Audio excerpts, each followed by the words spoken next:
Hello, friends. Welcome back to another episode of the Juicebox Podcast.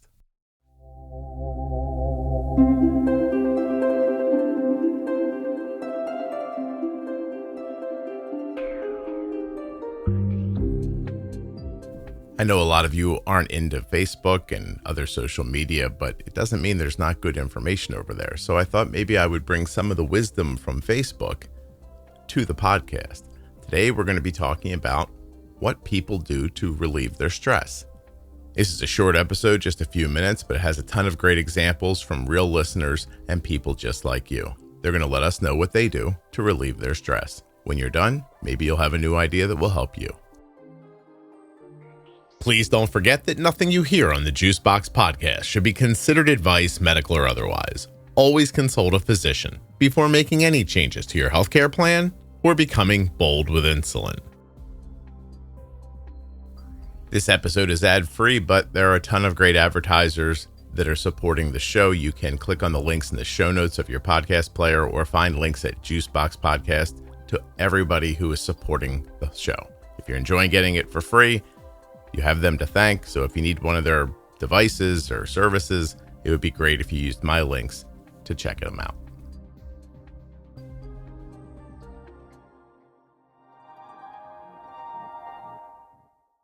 Everybody gets stressed out. The other day, I got an email from one of the big diabetes orgs, their mailing list, and they had ways to de-stress your life with diabetes. And I was like, oh, this is awesome. And then I clicked on it. It's the same 5 things you expect to read out of every article that you've ever read in your entire life. It says nothing really but stuff you already know. Get outside, blah, blah, blah. And I thought, wonder what people really do to relieve their stress. So I went to the group and I asked the question. I just said, look, I want to hear something different from you. How do you actually relax? Like, skip generic tips and tell me what really works for you. Okay, sure, you might dance in the kitchen or carry the laundry basket over your head for a workout and go outside, touch grass, get some sleep, put your phone down, deep breathing. That stuff's all I'm not mocking it. It all is very helpful, but it really doesn't kind of go past that ever. It's always just like, hey, you have stress? You should try going for a walk. Oh, thanks. I didn't think of that. Anyway, we got a list here together from listeners, a little bit of stuff that they do that goes over the things that some of them do to lessen their stress. I thought you'd want to hear it right from their mouth. And then I have a little bonus list at the end of things that you cannot do to keep your cortisol in check. Jenny says, I lie in my bed. I put pillows all around me, nesting myself, including on my forehead. Phone's on Do Not Disturb. I focus on my breath and take 20 to 30-minute naps.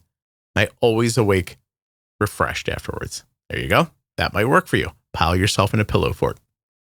Heather says, bike rides alone in complete silence. She also likes reading books, gardening, and finds pulling weeds especially relaxing. Surprisingly, even, she says.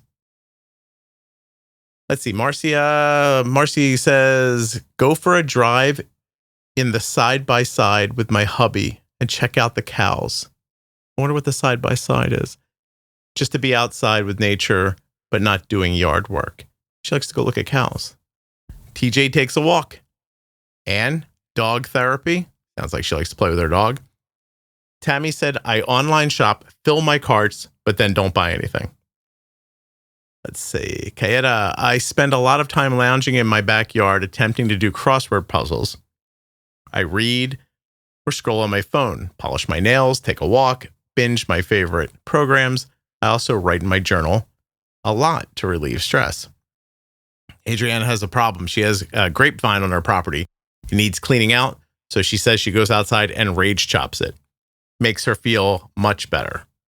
I'm not good at relaxing, she says, but I'm trying to get better at it. What else does she say here? I moved one of my picnic tables up front in the shade. I have dinner with my kids outside. That's nice. But my favorite, just laughing and eating together in the evening. My husband and I might have figured it out, though. He bought me an electric blanket, and I snuggle up under it and melt away while watching Pride and Prejudice for the 5,000th time on Netflix. Eileen, long showers, walks in the park, listening to music. I enjoy maybe even dancing to it once in a while. I cuddle my newborn grandson. That's lovely. I watch hummingbirds fight over the feeders. And she says prayer helps her. Lynn mindlessly rocks in my rocking chair covered in a blanket. Lynn, that sounds like a plan. Tammy, drive alone with the music up and the windows down on a nice day. Coaches baseball. It's amazing to her how a group of innocent, willing to listen to you kids can restore your faith in humanity. Nicole sits on her screen porch and listens to nature, goes for walks, listens to music, takes a shower or a bath, and dances. Jason, long morning walks while listening to the Juicebox Podcast. Thank you, Jason. Classical music or a good audiobook.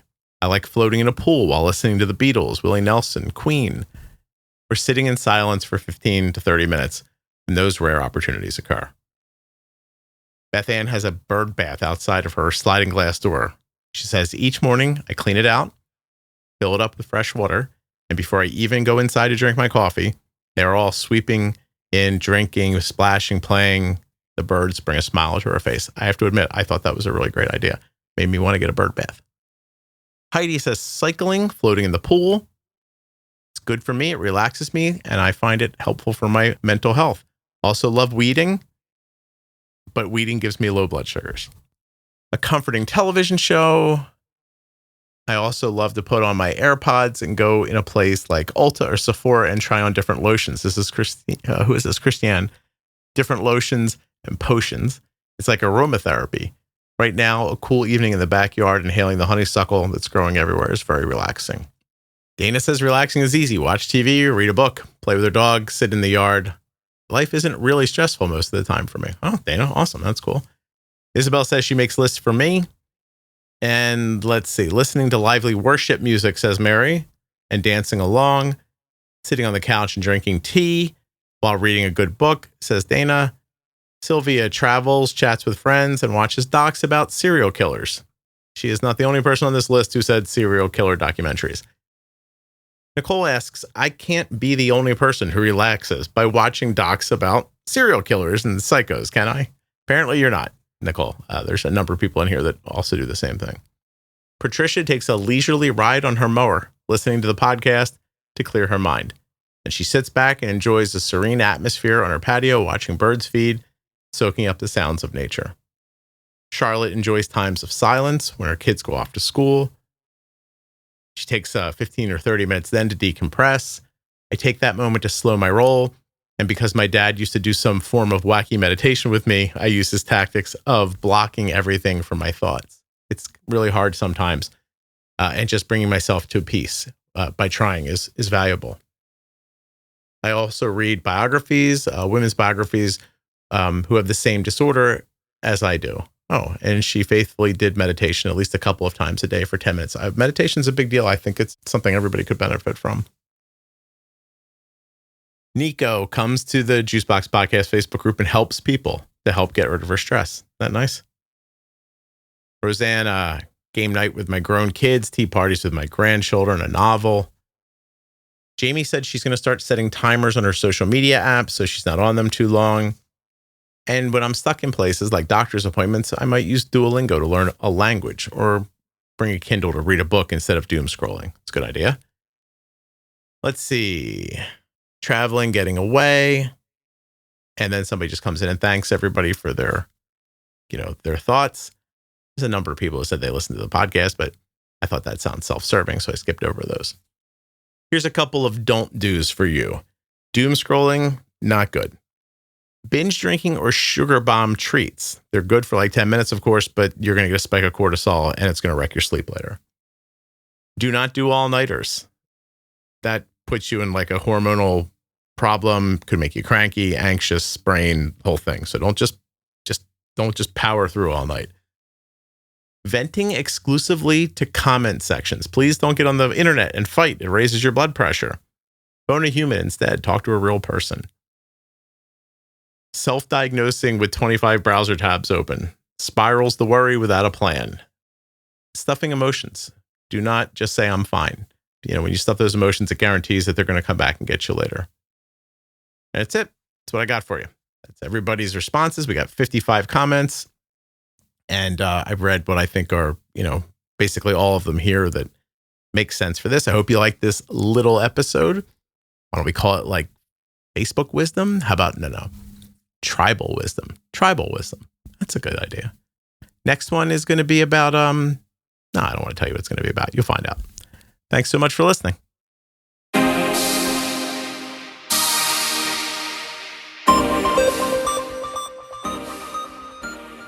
I know that Facebook has a bad reputation, but please give the private Facebook group for the Juicebox Podcast a healthy once-over. Juicebox Podcast, Type 1 Diabetes. I can't thank you enough for listening. Please make sure you're subscribed or following in your audio app. I'll be back tomorrow with another episode of the Juicebox Podcast. Should I change this music? What do you think? Or have we just been using it for so long? Like, why bother? Dun, dun, dun. I don't know. Like, would it be more modern? Would you like to hear it with an instrument, like a guitar? I don't know. Let me know. I can't decide.